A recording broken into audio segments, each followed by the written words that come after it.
cette année, contrairement aux éditions précédentes, vous avez décidé de sanctionner les maisons d'édition qui font de la vente de gros de livres. Pourquoi et comment vous allez procéder? Dans le règlement intérieur du salon du livre, ce salon est destiné pour le public. La vente en détail. C'est pour nos étudiants, c'est pour le citoyen, c'est pour le public. Il y a un phénomène qui s'est produit. Des fois, il y a des ventes en quantité assez importante, demi-gros, pour des libraires, pour des gens qui font la revente. Et ce n'est pas le citoyen ingénieur qui en bénéficie de cet événement. Au lieu d'acheter le livre à un prix donné au niveau du salon, et il l'achètera en deuxième main sur le trottoir, sur certains endroits, à 2 fois le prix. Allez, le salon du livre est destiné pour la vente en détail, pour le public, pour l'étudiant, pour le chercheur. Pas pour la vente, je ne sais pas, pour la revente. Nous avons constaté ce phénomène, et cette année, toutes les dispositions ont été prises par les services de douane pour mettre fin à ce phénomène.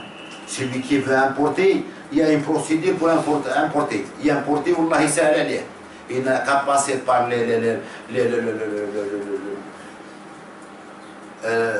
le passage obligé, ministère de la Culture, ministère des Affaires religieuses, ministère du Commerce, et il importe, Rabbi Aounou, et monsieur le ministre de la Culture ne voyait pas d'inconvénient que les NAG et la NEP remettent leurs livres, leurs éditions à cette commission. J'en ai demandé à mon collègue et ami, M. Jamal Kawan, s'il avait des livres à donner à cette commission. Il m'a dit, malheureusement, je n'ai pas grand-chose à donner à cette commission. L'ENAG a proposé quelques romans à cette commission, et je n'en ai aucune idée, croyez-moi, aucune idée du travail de cette commission. C'est confidentiel, et on le saura que le 4 du mois prochain pour la décernation de ce prix. Mais vous aurez des représentants du jury, non? Non, jamais. Non. Jamais. C'est une commission présidée par M. Merzak Baktash. C'est lui qui a choisi les gens qui doivent travailler avec lui, et l'ENAG et la NEP n'ont rien à voir avec ça. C'est-à-dire, on peut voir des auteurs critiques, Machan Karamali par exemple, être imprimés oui. du prix à ce je parle. Je n'ai aucune idée, je ne peux pas m'en prononcer sur ça, c'est vraiment confidentiel. C'est pas des entreprises publiques. Non, c'est la commission. Sur la vous n'avez aucune idée sur je n'ai aucune idée. Et M. Merzak Baktash travaille d'une manière indépendante de l'ANEP et de l'ENAG. Il a été installé par monsieur le ministre de la Culture, monsieur le ministre de la Communication. Il travaille dans la transparence la plus totale, et il n'a rien à voir, il n'a pas de compte à rendre ni à l'ENAG ni à l'ANEP.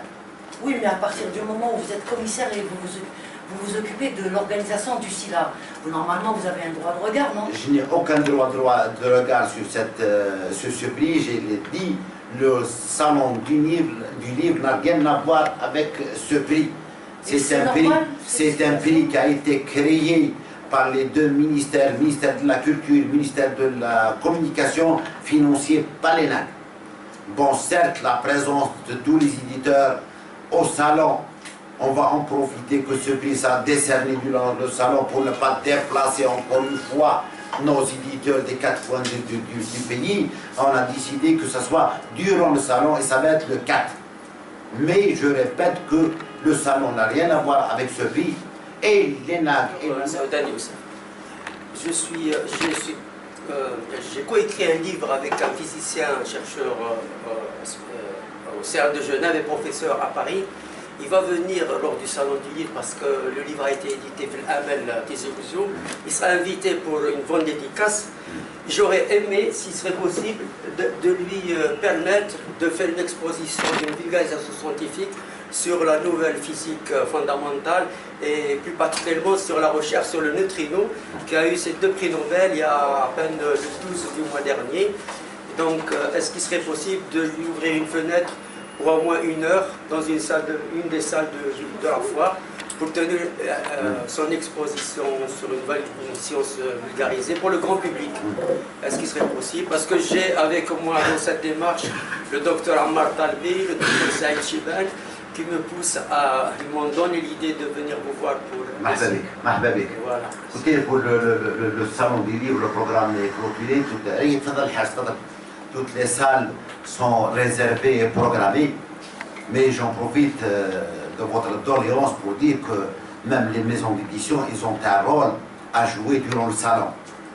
Celui qui veut promouvoir son livre, celui qui veut faire donner une fenêtre, comme vous l'avez si bien dit, à son auteur, il a son stand. Et je crois que les éditeurs doivent jouer un rôle. Moi, quand je chauffe les salons qui roulent le kharj, il y a les éditeurs qui jouent un rôle. À l'entrée du salon, il y a des hôtesses qui distribuent des flyers pour faire la promotion du livre, pour faire la promotion de la maison d'édition, pour faire la promotion des nouveautés. Il ne faut pas que tout soit fait par le salon. Nous avons un programme, nous avons les grandes lignes, nous avons des salles qui sont réservées pour ça, nous avons un programme qui est déjà bouclé, mais il me semble que même les éditeurs doivent jouer un rôle dans le monde entier. Les éditeurs font de la promotion pour leurs livres, font de la promotion pour leurs auteurs, pour la promotion de leur maison d'édition, ils font des affichettes, ils font des spots, ils se rapprochent de la presse, ils se rapprochent de la télévision, pour faire la promotion de leurs nouveautés, pour la promotion de leurs auteurs. Il ne faut pas trop compter sur le salon. Vous l'avez si bien dit, vous avez un éditeur, je crois, vous m'avez dit de Tizi Ouzou, certainement il a un stand. C'est un instant, il pourra faire sur ce stand une bonne dédicace, il peut l'annoncer, faire la presse, il peut faire une affichette, il peut tout faire, mais le salon ne peut pas s'occuper des 910 000 euros. Je suis entièrement d'accord avec vous. Le coin de la maison Hamel, c'est à peine 5 ou 6 mètres carrés. Moi, ce que je propose, ce n'est pas par rapport à la vente du livre, c'est juste pour donner une idée sur cette nouvelle recherche en physique fondamentale où il y aura le grand public algérien saura à peu près ce qui se passe parce qu'il y a des idées nouvelles que moi j'ai développées à partir de mes connaissances grâce au Coran, et je me suis permis d'écrire un livre de 430 pages, un dialogue entre moi et ce physicien spécialiste des neutrinos et chercheur au CERN de Genève. C'est pour donner une idée au grand public, parce que moi ça fait deux fois que je passe à la foire, et souvent j'ai vu la grande salle fermée où il n'y avait ni exposition, il n'y avait rien du tout. Et ces salles sont fermées pour rien. À quoi ça sert? Pourquoi ne pas faire profiter ce grand professeur pour qu'il donne une idée sur la nouvelle recherche en physique fondamentale au public algérien. Une fois, j'avais fait venir des physiciens à Montouri et je demandais à M. Jamal Mimouni de faire une journée pour le grand public. Il m'a dit non, le grand public n'a rien à voir, ils sont partis à Tingat faire le tourisme. Moi, je suis contre ça. L'Algérien, c'est pas un idiot, il n'est pas plus bête qu'un autre. Moi, j'aimerais bien faire une exposition, au moins d'1 heure, pour que l'Algérien sache qu'est-ce que c'est que la physique fondamentale. On ne va pas la laisser entre les mains de ces gens qui ont mis les clés dans la poche et ont fermé la porte à tout le monde. Monsieur Hamel, la maison d'édition Hamel, c'est un tout petit truc, une entreprise familiale. Il ne va pas... Moi, je ne demande pas de l'aide. Écoutez, monsieur El Hadj, pardon, moi je suis fier de vous. C'est très gentil de votre part, je vous jure, ça fait 10 ans que je me bats moi, et je suis fatigué. En tant qu'Algérien, je suis très fier de vous. Et je suis fier de cette maison d'édition qui vous a édité. Alhamdoulilah, c'est les seuls. Je suis fier. J'ai tapé à toutes les portes, j'ai rencontré 4 ministres. Il n'y a que monsieur le président qui dira que je n'ai pas encore vu. On m'a fait des promesses et rien n'a été fait. Inch'Allah, vous aurez l'honneur, l'occasion et le privilège de le rencontrer. Je suis fier de vous. Je suis fier de vous. Mais votre maison d'édition, Smahli El Hadj, vous parlez avec passion, je vous comprends. Mais logiquement, votre maison d'édition, avec tout le respect que j'ai pour elle, devait se manifester un peu à l'avance pour dire, écoutez monsieur, j'ai un livre très important, un livre qui tient la route, un livre qui intéresse le lecteur, essayez de me programmer, essayez de me réserver un laps de temps pour présenter ce livre, pour l'intervention de monsieur Flan ou la Flan.